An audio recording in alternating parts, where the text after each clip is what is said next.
गाड़ी चलाते समय दोनों लड़कियों को अचानक एहसास हुआ कि साफ सड़क होने के बावजूद एक धीमी गति से चलने वाला ट्रैक्टर ट्रेलर उनका रास्ता रोक रहा है और उसने पीछे हटने से इनकार कर दिया। यह देखकर चिढ़कर एमी ने एक्सीलेटर दबाया और डबल क्रॉसिंग से गुजर गई। ओवरटेक करने के बाद उसकी गुस्सैल सबसे अच्छी दोस्त तुरंत झुकी और ट्रैक्टर ट्रेलर चालक को इशारा किया।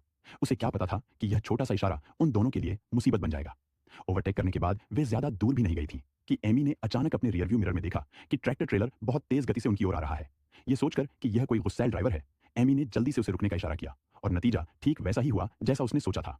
जैसे ही वे एक मोड़ पर पहुंची, ट्रक ने एक्सीलेटर दबाया और उनसे आगे निकल गया और एमी ने आखिरकार राहत की सांस ली।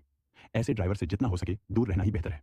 लेकिन जब उसे लगा कि दूसरा ड्राइवर जल्दी में है, तभी उसने अचानक देखा कि उसे पास करने के बाद ट्रक फिर से धीमा हो रहा था। यह देखकर एमी थोड़ी बेचैन हो गई। उसने फिर से ओवरटेक करने की कोशिश की, लेकिन दूसरे ड्राइवर ने उसे मौका ही नहीं दिया। लगातार उसके आगे पीछे बाएं दाएं घूमता रहा। यह देखकर उसकी सबसे अच्छी दोस्त गुस्से से आग बबूला हो गई। क्या इससे उनका मजा किरकिरा नहीं हो रहा था? पास खड़ी एमी ने उसे जल्दी से शांत होने को कहा। अगर वह सिर्फ उकसाने वाले इशारे न कर रही होती तो उन्हें यह नौबत ही ना आती। अब सबसे जरूरी बात यह थी कि अपने आगे चल रहे गुस्सैल ड्राइवर से कैसे बचा जाए और एमी को जल्द ही एक मौका मिल गया। सड़क के एक मोड़ पर उसने तुरंत एक्सीलेटर दबाया और हाईवे के बगल वाली सहायक सड़क पर गाड़ी चला दी।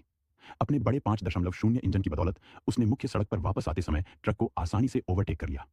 फिर उसने हॉर्स पावर बढ़ाना जारी रखा और जल्द ही उस परेशान करने वाले टो ट्रक ड्राइवर से छुटकारा पा लिया। हालांकि जैसे ही उसकी सबसे अच्छी दोस्त उसके ड्राइविंग कौशल की प्रशंसा कर रही थी, एमी ने अचानक रियरव्यू मिरर से पाया कि ट्रक फिर से उसका पीछा कर रहा था। पूरे रास्ते दौड़ रहा था और हार मानने वाला नहीं लग रहा था। उसके व्यवहार ने दोनों लड़कियों को पूरी तरह से डरा दिया।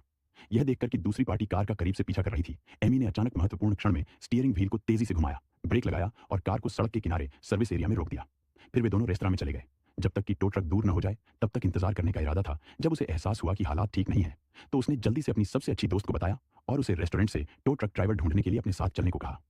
कुछ देर रेस्टोरेंट में सबको देखने के बाद